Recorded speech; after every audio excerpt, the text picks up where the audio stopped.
अस्सलाम वालेकुम बच्चों, स्कूल एक्टिविटी चैनल में खुशामदीद। चैनल को सब्सक्राइब करना मत भूलिए। आज Newton second law of motion को भी हमने डिस्कस करना है। Newton second law of motion deal कर रहा है when a net force acts on a body.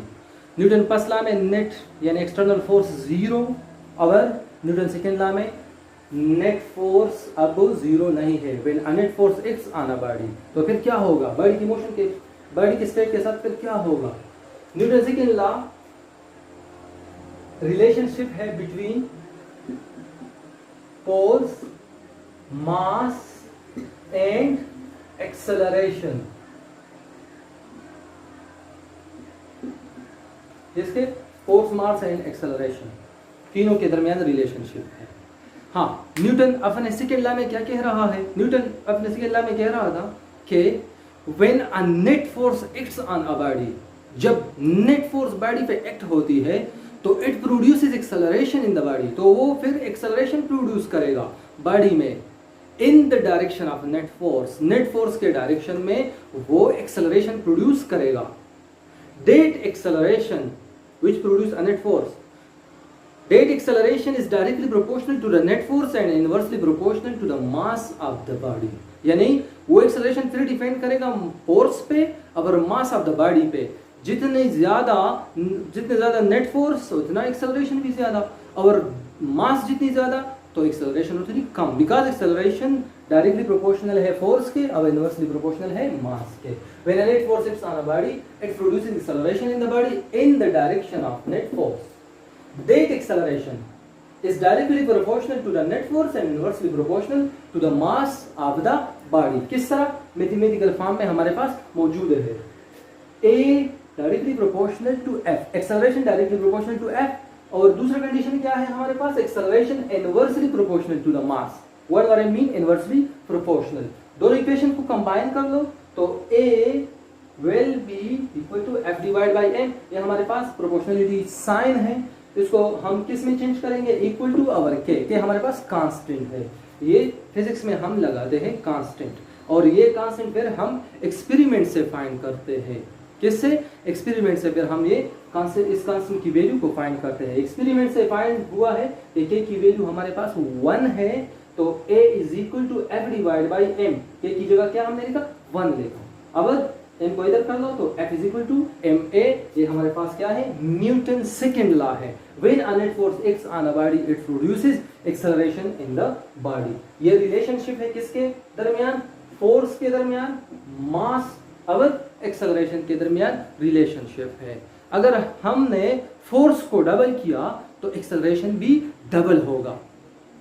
अगर हमने मास को डबल किया तो एक्सेलरेशन हाफ होगा। किस तरह? लास्ट में हम एग्जांपल करेंगे, न्यूमेरिकल एग्जांपल। इसमें मैं फाइंड करूंगा कि अगर फोर्स को डबल कर दिया तो एक्सेलरेशन डबल आएगा, और अगर मैंने मास को डबल किया तो फिर एक्सेलरेशन हाफ होगा। मैं इंशाल्लाह अभी क्लास के आखिर में आपको न्यूमेरिकल करा दूंगा। अब एग्जांपल, बहुत से एग्जांपल्स है, बस बॉडी को देखो। इसमें क्या होगा? स्टेशनरी बॉडी स्टेशनरी नहीं रहेगा। Stationary body will be not remain in stationary if a net force acts on a body, or uniformly body will also not in uniform if net force acts on a body। Examples बहुत से हैं। ये हमारे पास क्या है? Body है। अगर हम इस पे फोर्स लगाएंगे, फोर्स F, अप्लाइड फोर्स, तो इस फोर्स के रिजल्ट में ये बॉडी क्या करेगी? ये इसमें एक्सेलरेशन प्रोड्यूस होगी, और इस एक्सेलरेशन की वजह से इसकी वेलोसिटी चेंज होगी, और ये अपनी पोजीशन को डिस्प्लेस करेगी, पॉइंट ए से पॉइंट बी तक जाएगी, इधर आएगी। किसकी वजह से? इस फोर्स की वजह से। इस तरह मेरे पास ये क्या है? मेरे पास ये डस्टर है, इसको मैं छोड़ता हूं तो ये नीचे की तरफ जाता है, नीचे जमीन की तरफ। क्यों जाता है? अर्थ यानी उसकी जो वेट है, वेट क्या है? अर्थ और वज्रसल के दरमियान फोर्स है, ग्रेविटेशनल फोर्स। ये नेट फोर्स है। ये फोर्स बॉडी को जमीन अपनी सेंटर की तरफ खींच लेती है।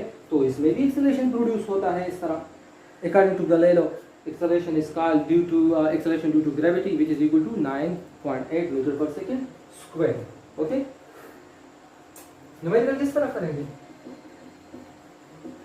फॉर एग्जांपल हमारे पास एक बॉडी है, इसकी मास 2 kg, इस पे लगने वाली फोर्स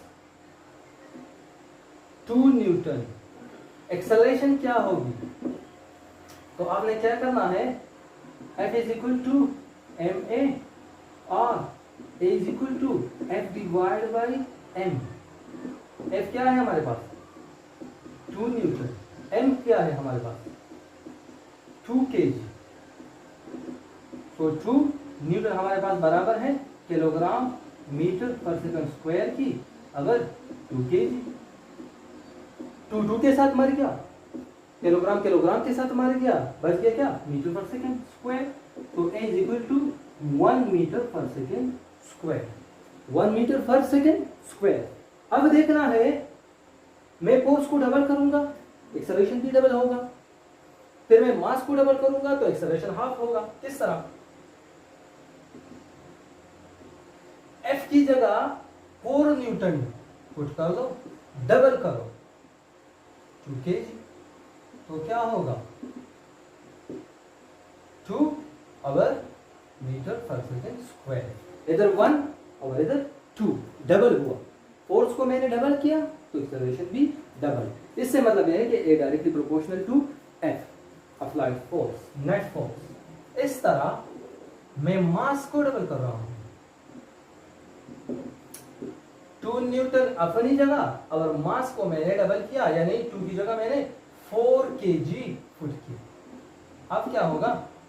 1 और 2 किलोग्राम के न्यूटन के किलोग्राम के साथ कैंसिल और मीटर पर सेकंड रह जाएगा। अब 1.2 से हमारे पास आता है 0.5 मीटर पर सेकंड स्क्वायर। मास को डबल किया तो एक्सेलरेशन हमारे पास हाफ हो गया, यानी acceleration is inversely proportional to mass of the body. Acceleration is inversely proportional to mass of the body. तो ये हमारे पास न्यूटन सेकेंड लॉ था।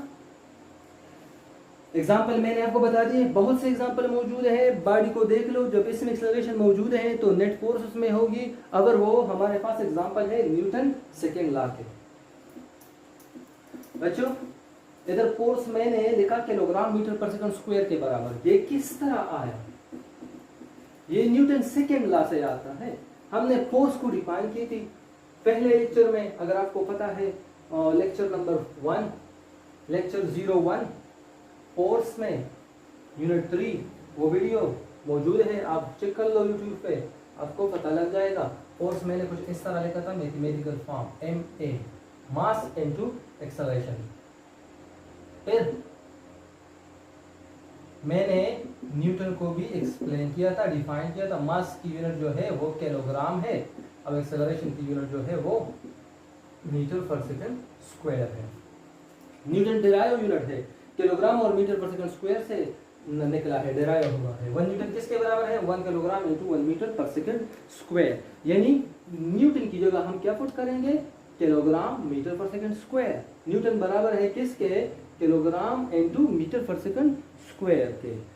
ये हमारे पास न्यूटन सेकेंड लॉ था। अगर कोई भी मुश्किलात हो तो मुझे फिर कमेंट में नीचे बता दीजिए।